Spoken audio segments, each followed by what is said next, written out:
It's time to make it. Just give it a try. 'Cause you can make it like the old fat guy.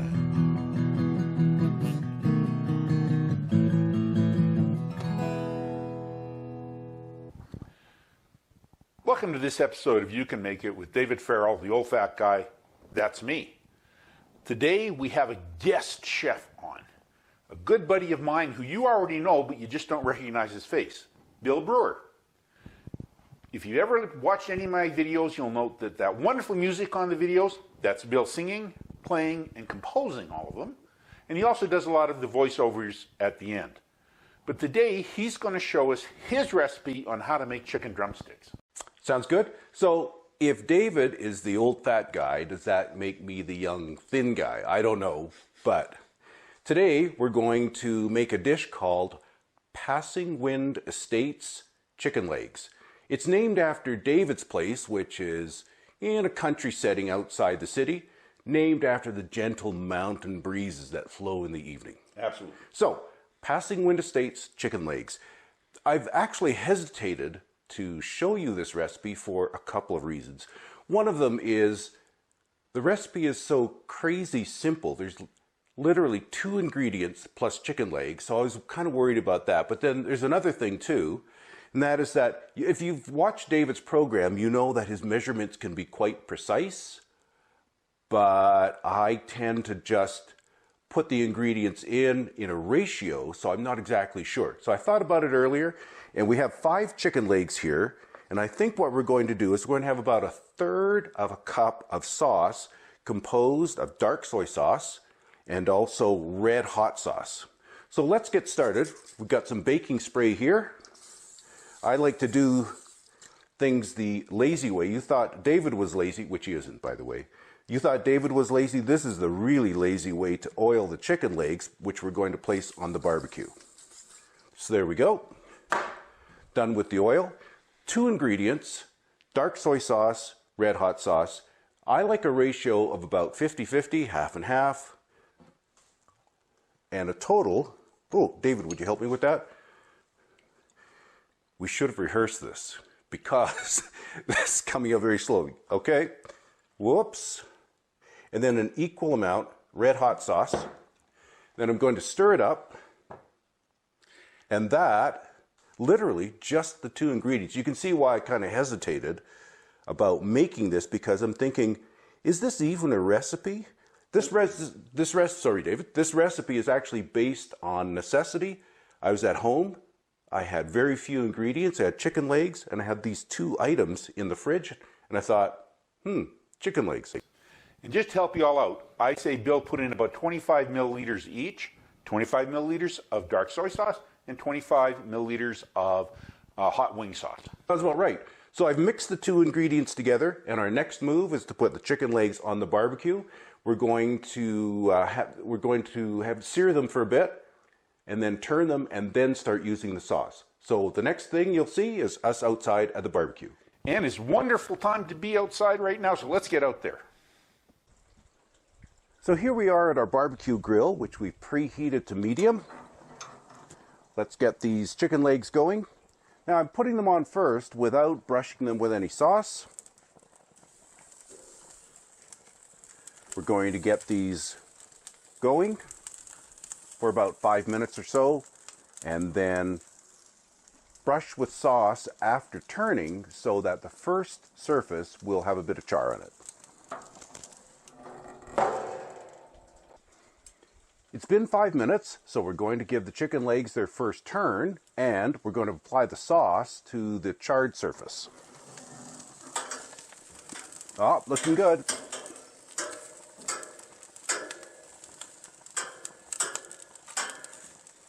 A little overcharged. Maybe we'll reduce the temperature a bit. So here's our first brushing of sauce. Look at that color.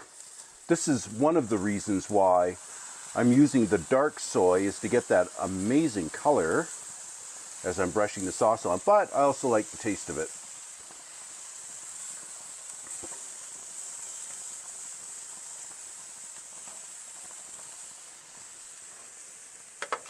So there we go, our first brushing of sauce. We're going to give this side 5 minutes, turn that, more sauce. See you then.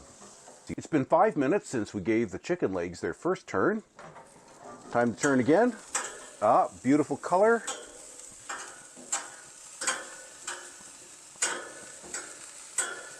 And this will be the first time this side's got the sauce.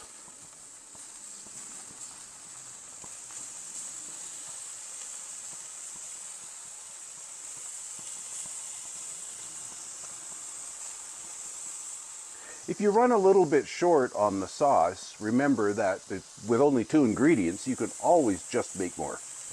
What we've done here is we've kind of estimated how much we're going to need. Hopefully our estimate's a good one. So we're going to give this another 5 minutes, turn it again, and then the plan after that is 5 minutes, turn, brush with the sauce until the sauce runs out. I estimate somewhere around 25 to 30 minutes total to cook all the chicken legs. Let's see. Another 5 minutes, another turn, another brushing. Wow, look at that color, just beautiful.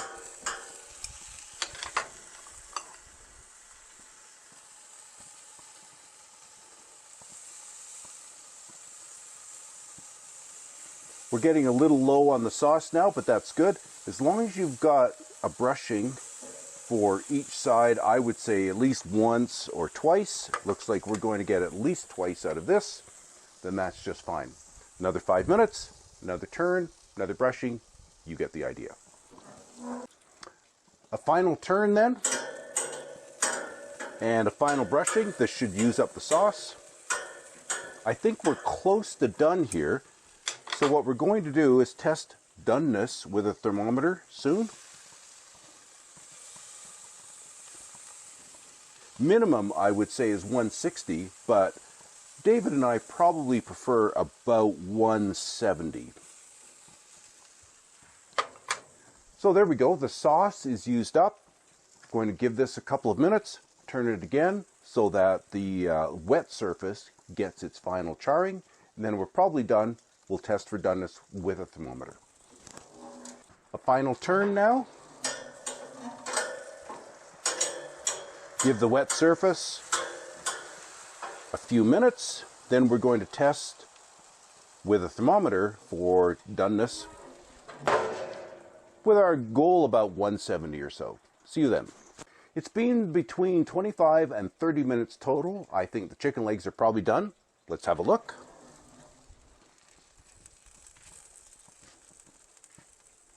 Yes, between 160 and 170, closer to 170.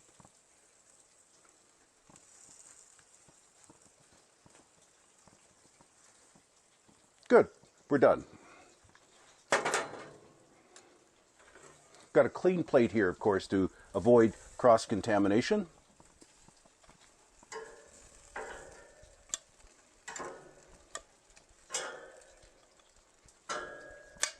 Looks terrific. What a nice dark color from the soy. Let's take these inside and we'll have a taste. Now that we've seen Bill, the master chef, at work, we're back inside. One thing I will point out about Bill that does bother me a little bit is he called these chicken legs. Most of us call them drumsticks, but you know, Bill, he's a little different. They look absolutely... Well, I suppose it's not the whole leg, it's just part of it, right?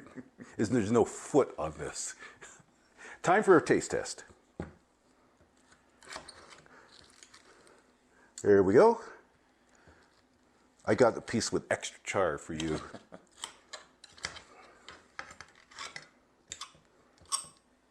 All right. Terrific. Cheers. Wonderful. It's really good. It's got the vinegary flavor from the hot wing sauce. It's got a nice salty hit from the soy sauce. Chicken drumsticks have a lot of fat.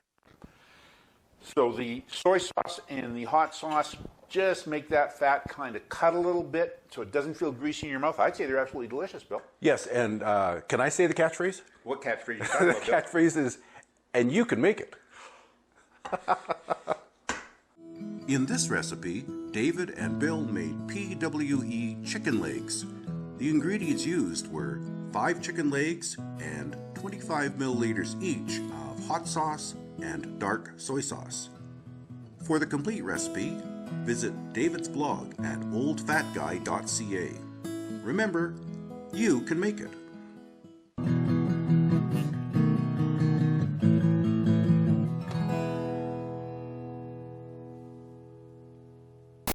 It's time to make it. Just give it a try. 'Cause you can make it like the old fat guy.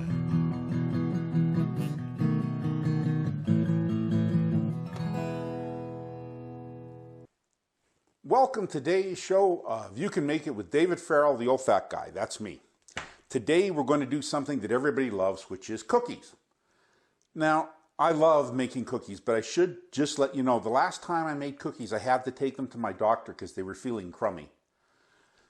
Don't hate me. Don't hate me. Today we're going to make oatmeal cookies. They're a plain, old-fashioned cookie. They're absolutely delicious. Kids love them, and they have that texture of the oatmeal that I really like.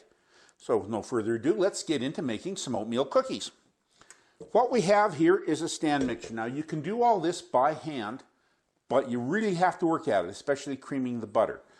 So if you don't have a stand mixer, get a spoon out and just crank her by hand. And we're going to start off by putting some butter. This is the normal way you make a cookie, is you cream some butter. And I have here 100 milliliters or 1/4 cup plus 3 tablespoons of butter. And we're just going to throw that into my stand mixer. And we're going to give it a bit of a beat. Just lock her down and give her a little bit of medium speed.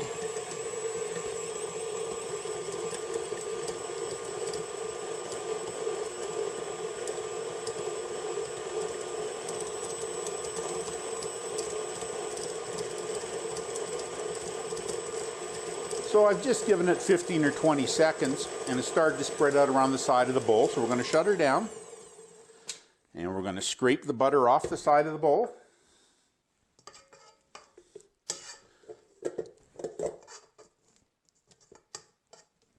And we're going to add sugar. Sugar and butter cream together well, so that's the next step. And what we're going to do is we're going to add 60 milliliters of white sugar. And we're going to add 100 milliliters, which is 1/4 cup plus 3 tablespoons of brown sugar. So that was 60 milliliters, or a little over 1/4 cup of white sugar, and 100 milliliters, or 1/4 cup plus 3 tablespoons of brown sugar. And we'll just put that in, and we'll start off a little slowly so we don't push it up until it starts to blend together. And then speed it up a bit.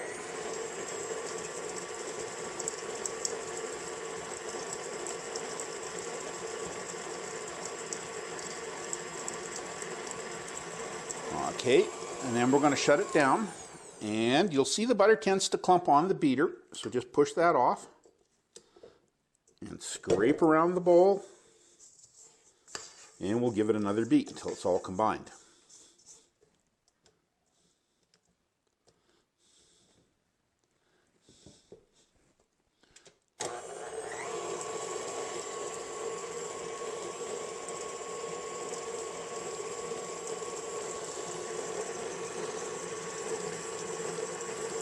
Now we'll have to run for about 30 seconds to a minute, or maybe even 2 minutes, because you want all the butter and the sugar combined into a homogeneous mixture.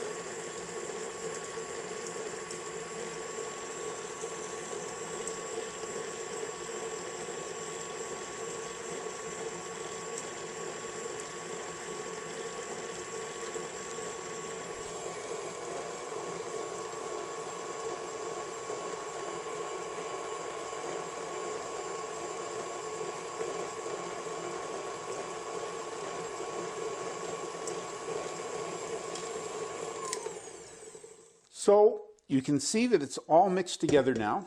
There's a few little chunks of butter in there still, but that'll get done in the next mix when we're going to add some additional ingredients. And what we're going to start with is 1 egg,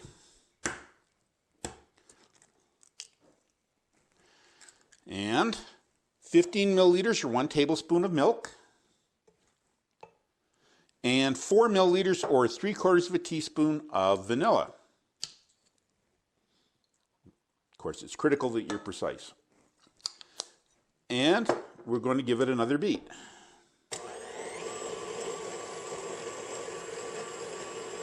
You want to beat it until it's light and fluffy, which will likely be about another minute. Okay, this has been mixing for about a minute, and we're just going to shut it down. Now we want to mix all the dry ingredients together to add to that.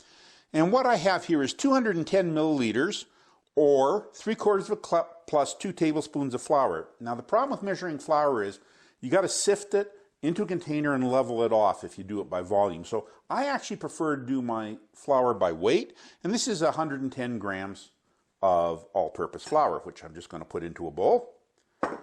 And then we're going to add 3 milliliters of baking powder, 2 milliliters of baking soda, 3 milliliters of salt, and 1 milliliter of cinnamon. So that's a half a teaspoon of baking powder, 1/3 of a teaspoon of baking soda, a half a teaspoon of salt, and a 1/4 teaspoon of cinnamon.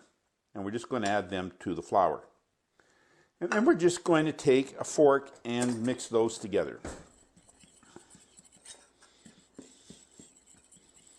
The only reason you mix them together is to make sure the spices and the baking powder get evenly distributed through the batter. And we're just going to add that to our egg and butter mixture. And we're going to let it stir for about 30 seconds to a minute.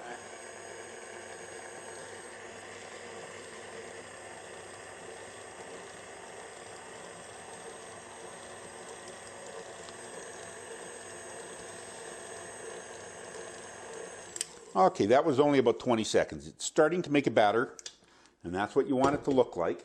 So we just want to scrape the bowl.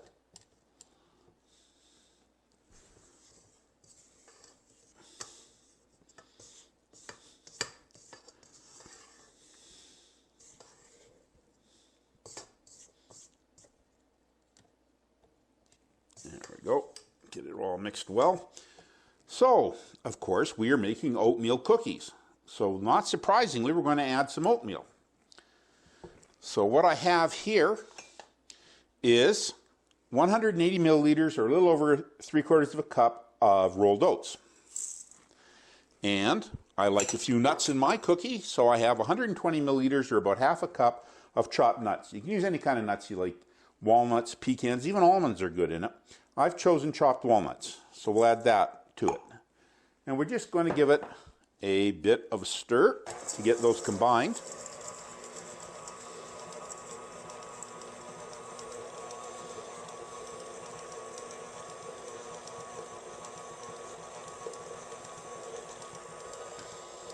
Okay, doesn't take long, you just want them to be mixed together.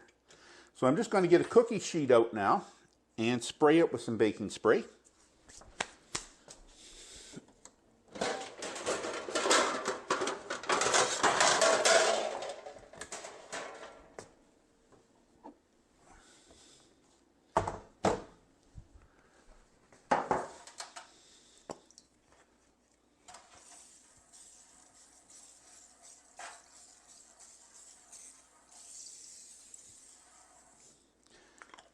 We're going to put the cookies on it in what they call rounded teaspoonfuls, a couple of inches apart. Now, the whole secret of making cookies, in my opinion, is not to make great big huge cookies. I don't think they give as good a texture, and I don't think they taste as good. But if you want to make them bigger, then do them in 2 teaspoon balls and they'll be bigger. But I'm going to do mine in 1 teaspoon, and we're going to bake them in a 350-degree oven that I preheated earlier. So I'll just get that out of there, and we'll get myself a spoon, and we're going to start putting the cookies on. Just, you want about the size of a large marble. And you, like I say, put them a couple inches apart because they're going to spread. And I'll just continue doing this until I get all the cookies on my baking sheets.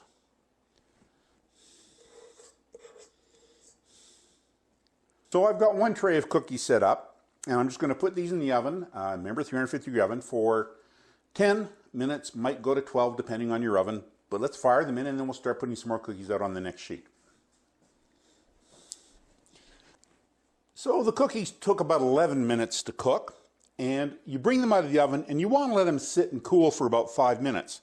You'll see how these are a bit more set up than the ones I've taken out a bit later. And after about 5 minutes, they're a lot easier to take off the pan. Just get a nice flipper and put them over on a plate, and you've got a nice plate of cookies for cookies and milk and whatever. Now you'll notice how around the edges they're brown. That's how you can tell when they're done. You want that nice golden brown all around the edges. Sadly, at this point, I gotta sacrifice myself for my viewers and try one. So let's give her a taste. See how nice and golden they are on the bottom?